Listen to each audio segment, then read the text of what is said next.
Most leadership models amount to two things. And I will tell you what, if all leaders demonstrated both of these, the world would be a better place. I'm telling you that right now. But number one is a deep, deep understanding of the ripple effect you have as a leader. And this means knowing that you are observed, that what you say, what you prioritize is going to have a ripple effect. There's a phenomenon in psychology called the spotlight effect.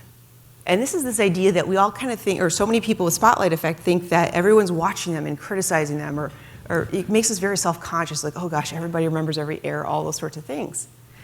And normally when we talk about spotlight effect in my world, is to assure people it doesn't really exist as strong as you think it does. Like, don't worry, people aren't paying much attention to you as you think.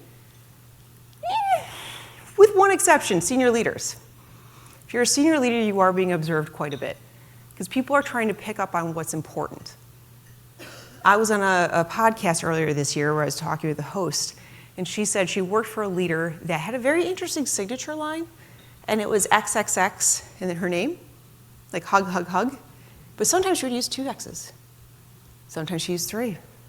Sometimes there were no X's.